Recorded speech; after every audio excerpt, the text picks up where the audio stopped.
Welcome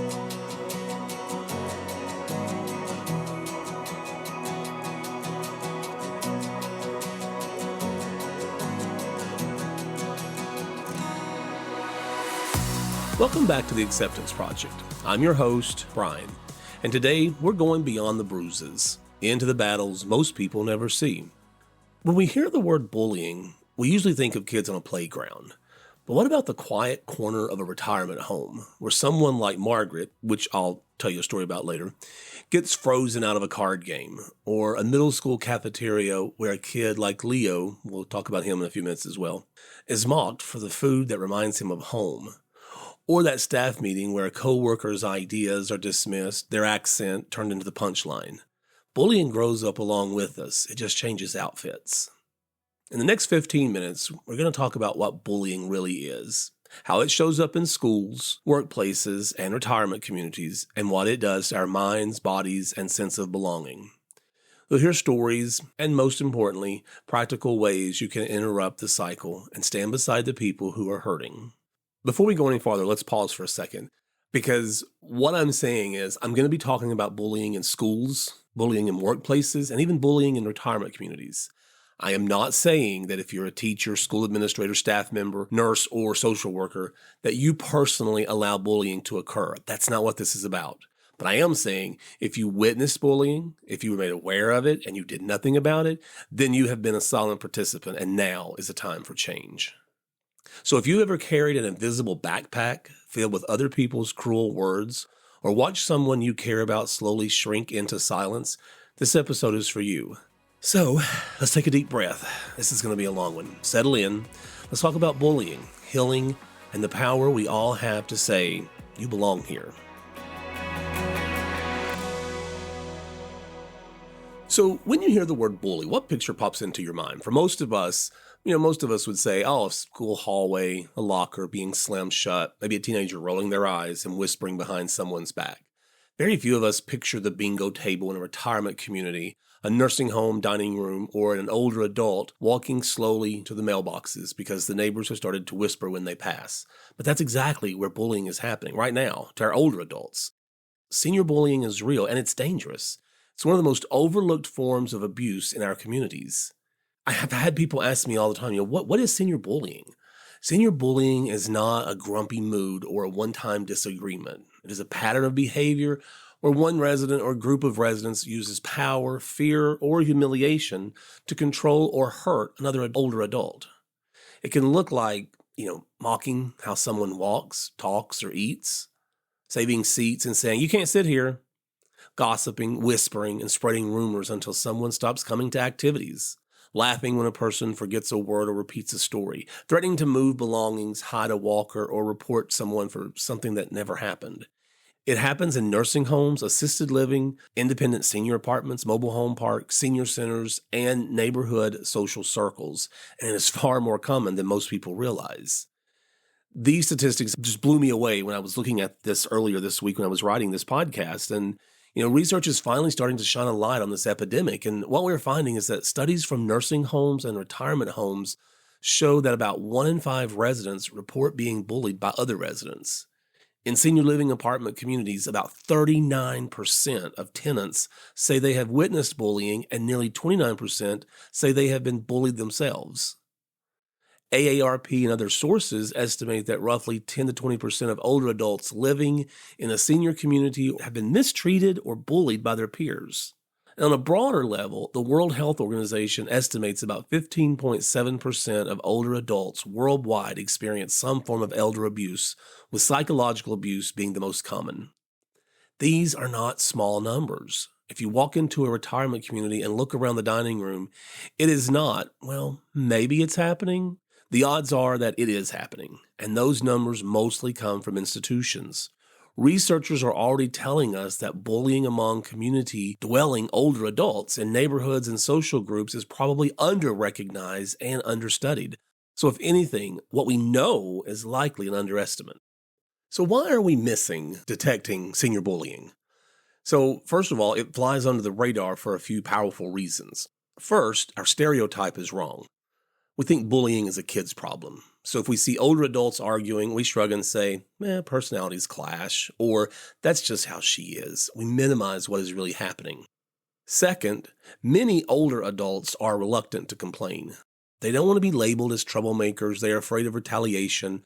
Some grew up in a generation where you mind your own business and don't rock the boat. So they quietly switch tables, skip activities, or stay in their rooms instead. And third, staff and family members are often overwhelmed with medical needs, medications, falls, and paperwork. Relational aggression, the kind of aggression that does harm to another person's social standing or relationships with others, looks less urgent than a broken hip. But here's the truth. Slow, repeated humiliation and exclusion can wear down a person's spirit long before their health ever does. And the damage is real. Senior bullying is linked to increased depression, anxiety, social withdrawal, and a lower quality of life. So let me paint this picture for you. Imagine someone named Margaret. Margaret's an older woman. Margaret moves into a retirement community after her husband dies. She's nervous, but hopeful. She bakes cookies for her new neighbors. She signs up for chair yoga. She circles movie nights on the calendar. Then slowly it starts.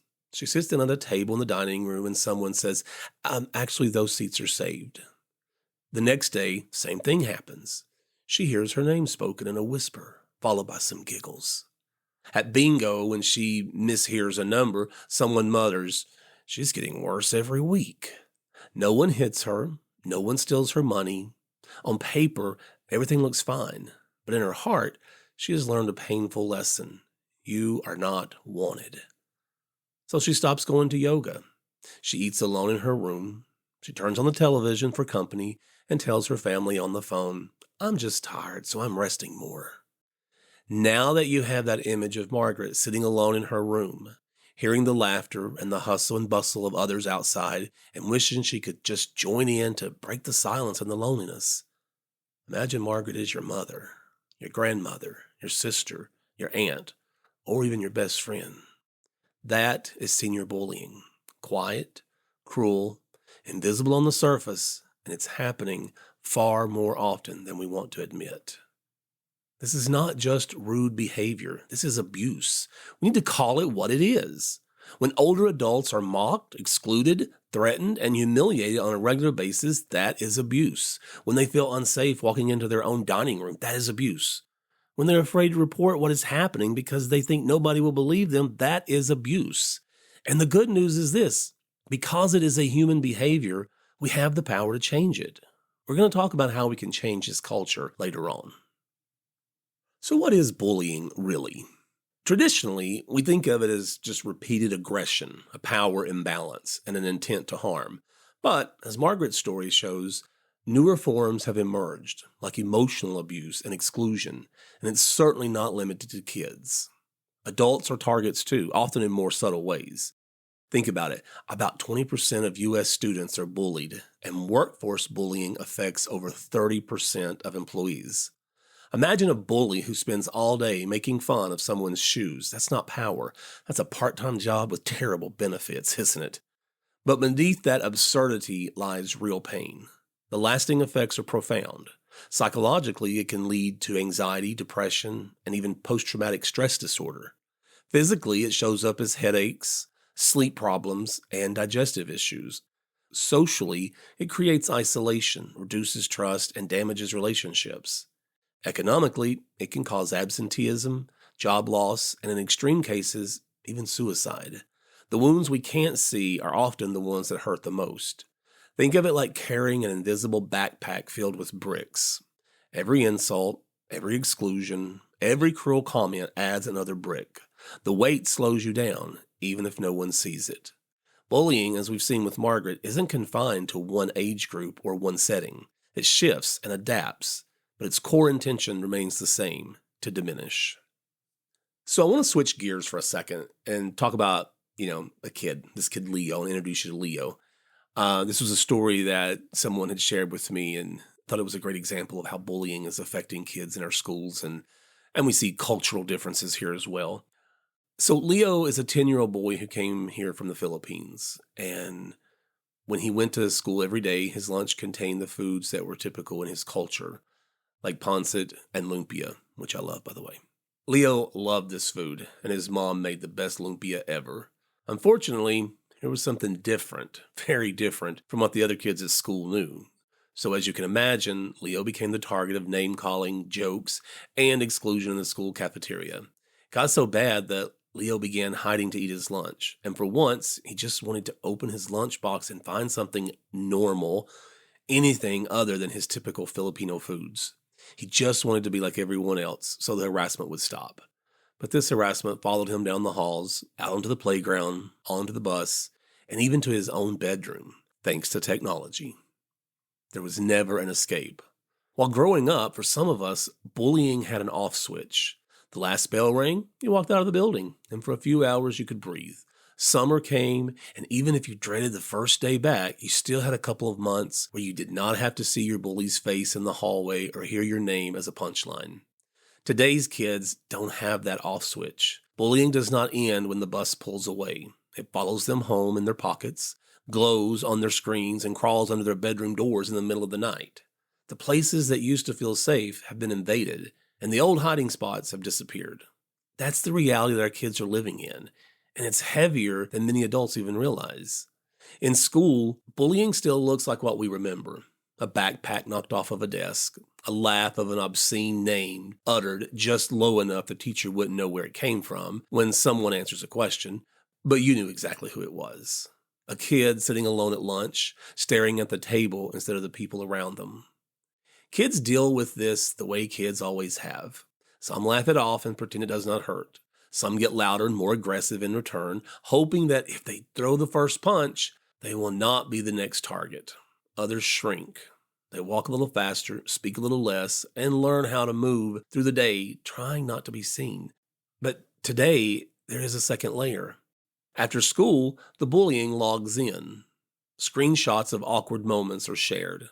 Group chats light up with inside jokes where one person is always the punchline.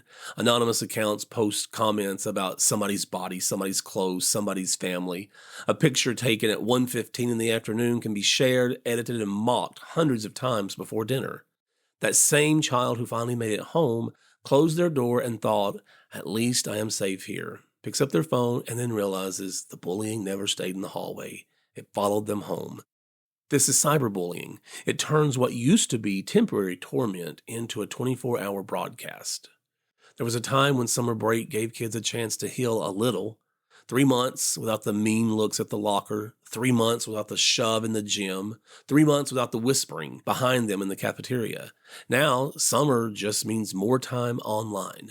The group chats do not take a vacation. The social media feeds do not clock out. Rumors, screenshots, and videos stay up all summer, gathering comments and likes. So how do kids deal with this? Some try to outrun it. They change usernames, delete apps, or start fresh profiles. For a little while, it works. Then someone recognizes them, tags them, or sends a link. Suddenly, the new account is just as crowded with cruel words as the old one. Some kids absorb it. They look at the comments and think, maybe this is who I am. They start to believe they really are ugly, stupid, annoying, or worthless. Their grades drop. Their sleep changes. They pull away from friends and family, not because they do not need support, but because shame tells them they don't deserve it. Then there is relational bullying, which has intensified with technology. Relational bullying, as we talked about a few minutes ago, it's not about fists. It's about belonging. It says, you cannot sit with us. You cannot be in our group chat. We will decide whether you exist or not. In person, it looks like kids guarding seats, turning their backs, or pretending they did not hear an invitation. Online, it looks like being kicked out of a group chat, finding out there is a secret chat where you are the topic, seeing pictures from a party where you're not invited to over and over and over every time you open your phone. That kind of bullying does not just hurt feelings. It rewrites stories inside kids' heads. It tells them you do not belong anywhere. So what do we do with this? First, we stop pretending this is just kids being kids. I hate that phrase. Kids aren't just being kids. Kids are being abusive. That excuse might feel comfortable for adults, but it is cruel to the kids who wake up every day in a state of quiet fear. We need to name what is happening. When a child is being mocked in a group chat every night, that is not drama. When a teen is cut out of every social circle online and offline, that is not just a personality clash. When a rumor goes viral in a school community, that is not gossip. That is bullying. It is emotional and psychological abuse, and it leaves marks you cannot see on an x-ray. Second, we have to give kids language and tools. Kids need to know it's not weak to tell an adult when you're being bullied. It's brave. You're not causing this by the way you look, talk, dress, or think. You're allowed to block people who are hurting you. You are allowed to step out of online spaces that are toxic. We should be teaching digital boundaries and empathy with the same seriousness that we teach math and reading. Kids need to hear clear, repeated messages about what respectful behavior online looks like, and they need to see adults modeling it. So this teaching, not only at school, parents should be teaching this at home as well. I'm not just putting this on the shoulder of the school's responsibilities. Third, adults have to be willing to enter the world kids actually live in, not the world we wish they lived in. That means checking in about online life, not just homework. Asking, hey, is anyone making you feel unsafe or unwelcome online or at school? Taking screenshots, saving messages, and documenting patterns instead of hoping they will go away. Partnering with schools, not fighting alone or handing it all off and stepping back. Here's the most important part. Behind every cruel comment is a real human being reading it. Behind every anonymous account is a real kid learning to hide their pain behind a screen. Behind every funny meme that mocks a classmate is a real heart that learns, one click at a time, that they are not safe. Our job as adults, educators, parents, and community members is to create safer environments, to create classrooms, hallways, homes, and online spaces where kids know, if I speak up, someone will listen. If I am hurt, someone will stand with me. I am not alone in this. Because when we stand up to bullying, especially in the digital age, we're not just dealing with bad behavior. We are protecting futures, protecting mental health, and protecting the simple but powerful belief that every child deserves to wake up and feel safe in their own life. So let's change gears for just a second here and talk about workplace bullying. So let me ask you a question. Have you ever watched a coworker walk into a meeting a little lighter and leave a little smaller? Maybe it's the jokes that always seem to land on the same person. The ideas that somehow never get credited to the person who actually came up with them. The feedback that is less about growth and more about control. Nobody yells, nobody throws chairs. On paper, everything looks professional, but in the quiet spaces, people are shrinking. That is what workplace bullying often looks like. It hides in patterns, the constant second-guessing of one person's work, the last-minute schedule changes that only ever affect one employee, the eye rolls in meetings, the sighs, the accidental exclusion from emails and invitations. Over time, this is not just hurt feelings, it drains confidence, increases stress, and quietly teaches people, keep your head down, don't speak up, don't make waves. And here's the hard truth. When we pretend not to notice, we help it grow. Supervisors who use bullying as a way to control only like those employees who laugh at all their jokes, regardless of how immature, juvenile, sexist, or racist they may seem. Those supervisors are the ones who single out that person who doesn't bow to their every whim and create an environment where the employee appears to not be a team player. This team player attitude is what created these hostile work environments, where people began hating to go to work so badly that they just chose to find another employment. The problem with this is that the horrible supervisors continue to come to work every day and continue to create an environment they want, and they end up costing organizations and departments so much money because they have to constantly retrain staff. If a company, organization, or department has an unusually high turnover rate, maybe you need to start at the top and say, what's going on here? That's where you find the problems. So how do we combat bullying in the workplace? So here's the crucial part, and this is at the heart of the acceptance project. Just because no one is immune, it doesn't mean we're powerless. We can combat bullying, and it starts with each of us. Bullying is the very principle that Bridging Success and the Acceptance Project podcast was founded on, because we saw a need to address an epidemic that is sweeping through the hallways of our schools, catching people in the whirlwinds of bad work environments, and pushing the seniors into the corners out of sight. So how do we begin? First, awareness. Let's open our eyes to really see what's happening around us. This means advocating for comprehensive training in schools, in HR departments, and especially in elder care facilities. It's about learning to recognize the subtle signs, not just the obvious shoves or harsh words, but the quiet avoidance, the sudden mood changes, the person who used to light up a room but now shrinks into the shadows. When we understand what bullying looks like, in all its forms, we can't unsee it. The second thing we need to do is speak up. Bystander intervention is incredibly powerful. Remember Leo struggling with his lunch? What if just one person had said, "Hey, that looks delicious," or simply changed the subject? If you see something, say something isn't just a slogan, it's a moral necessity. It's about being the voice for those who feel voiceless, the hand that reaches out when someone is drowning in silence. Your words, even a quiet question, can be a lifeline. And let's be honest, every school claims to have a zero tolerance policy on bullying, but too often those words exist only to satisfy legal requirements, not to truly protect students or provide meaningful support for those who are suffering. We need to call it what it is. Bullying creates victims. These are children who are being targeted, maybe because they're too tall, too short, too skinny, too heavy, too poor, their clothes did not fit the latest trend, or simply because they express themselves differently.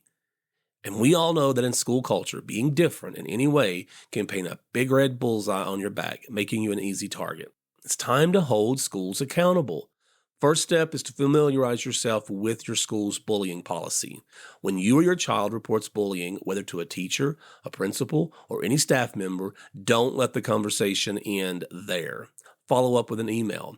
In that email, document the date, time, and details of your discussion. Reiterate the plan that was promised to stop the bullying, and send that email not only to the teacher, but also to the principal. And here's a critical step.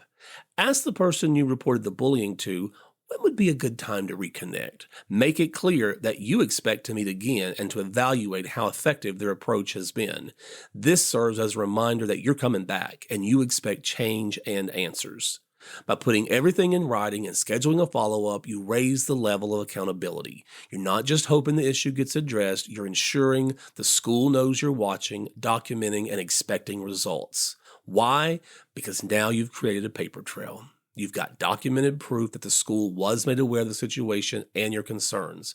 That written record forces accountability. It's much harder for schools to ignore a problem when it's black and white. I promise you, this approach will get more attention than a simple verbal conversation, and I hope that someone takes action. Fourth, policy and advocacy are essential. We need to push for stronger anti-bullying laws, both in our schools and in our workplaces. We need anonymous reporting tools so people can speak out without the fear of retaliation. And we need whistleblower protections, especially for those in positions where speaking truth to power could cost them everything. This isn't about starting a revolution, but about building a world where kindness is the norm, not the exception. You don't have to be a superhero to make a difference. You don't have to start a revolution, but you absolutely can be the reason someone doesn't give up. You can be the person who interrupts the cycle, who offers a moment of dignity, who reminds someone of their worth. Because here's the truth, bullying thrives in silence, in pretending we're fine when we're not. But the truth is, every person listening right now has either witnessed it, lived through it, or felt the sting of being ignored when it mattered most. We've all carried those invisible bricks. But here's where we draw a line. Let this be the year we stop walking past people in pain. Let this be the moment you decide, I won't be silent anymore. So this episode of the Acceptance Project has shown a lot of light on the bruises, both seen and unseen, that bullying leaves behind. Now it's time to heal, to stand, and to act. So this is your call to action. It's simple, but it's profound. Look closer. Pay attention to the subtle shifts, the quiet withdrawals in those around you. See the pain that others try to hide. Speak with intention. Interrupt the whispers. Challenge the cruel jokes. Offer a kind word. Your voice is a powerful tool against silence. Be the hand that helps. Whether it's a friend, a colleague, a family member, or a stranger, extend empathy and support. Remind them they are seen, they are valued, and they are not alone.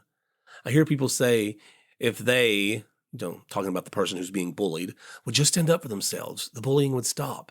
This is one of the most ridiculous things I have ever heard. The courage to stand up to a group of bullies is very difficult, and many times the victim sees no way out because they are one against many. Don't be a silent participant. If you see bullying happening, stand up and shut it down. The victim needs to know that someone else is in their corner and willing to be a voice for them and a friend beside them. If you ignore it, you are a silent participant in the victimization of this person. So I want to talk for a minute about suicide rates. I mean, let's be honest, that is, unfortunately, for so many kids, that becomes their solution. For so many adults, that becomes their solution. They just want the torment to end. They want the pain to stop. And so many of them, they don't see another way out. So just during this year, 2025, there have been numerous cases where children or young people have committed suicide because they were being bullied.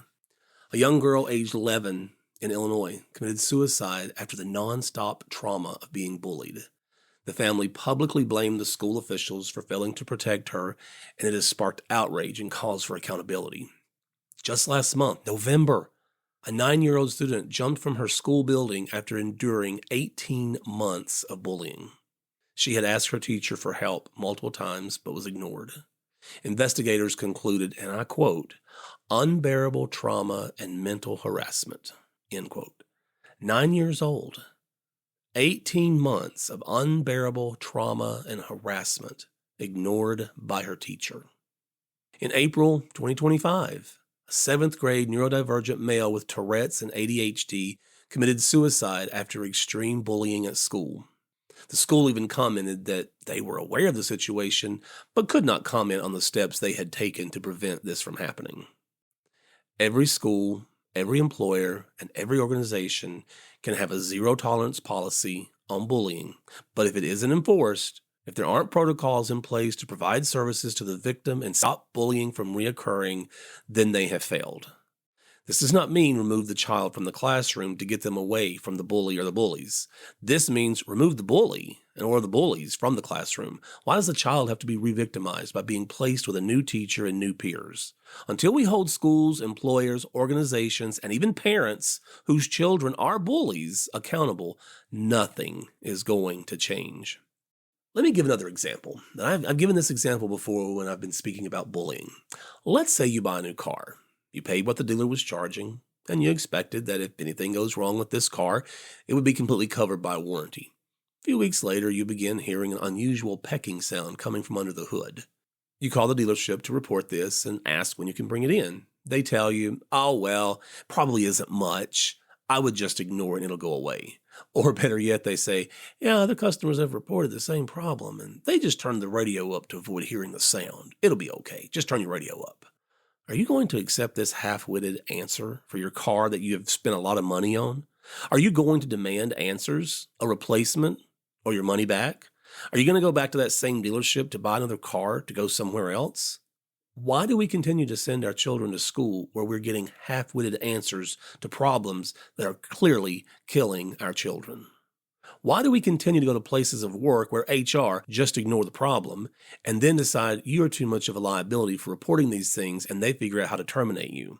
Why do we continue to allow our aged family members or friends to remain in facilities where they are clearly being neglected, and just because they may not have the voice to advocate for themselves, the neglect and the bullying continues to live on and grow? Being bullied is not a reflection of your worth. It is a reflection of someone else's struggle. Your laugh, your accent, your thrift store fashion, your quirks, your differences are not flaws. They are features. They are the things that make you shine. So laugh louder, speak proudly, wear boldly. And when you see someone else being pushed down, be the hand that helps them up. Be the voice that says you belong. Now, I know we've covered a lot in this podcast, and this is something I'm very passionate about. Like I said, bullying is what Bridging Success and the Acceptance Project podcast was sort of founded on. And I hope that you've heard something today that's maybe inspired you to maybe take action.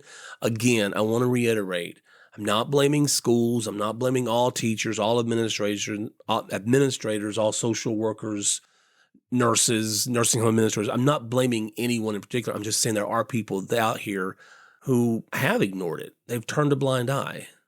We can't allow that to continue to be the norm. So I appreciate you taking a few minutes just to be a part of this conversation today. This is a conversation we need to all have, and as you probably can tell, it's a very important subject that's near and dear to me. If this episode spoke to you, feel free to share it with someone in your life. You never know how one share might make a difference for someone. And if you haven't already, please follow and like our show. It really helps us reach more people like you. Also, if you have any thoughts about this episode or an idea for potential future episodes, we'd love to hear from you. Just send us an email at podcast@bridgingsuccess.com. So as we wrap up, I want to leave you with this. Just remember, courage begins the moment you decide that being silent about bullying hurts more than speaking up ever will. So until next time, take care of yourself and take care of one another.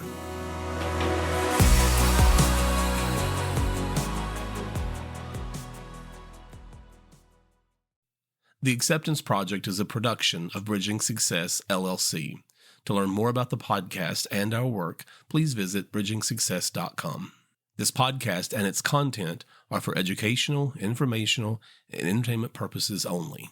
I'm Dr. Bryan Gross, but I'm not a licensed therapist. The topics and opinions shared by me and any guests are our own and should not replace professional or medical advice. If you are seeking mental health support, medical guidance, or help with personal matters, please reach out to a licensed professional who can provide the individual support you need.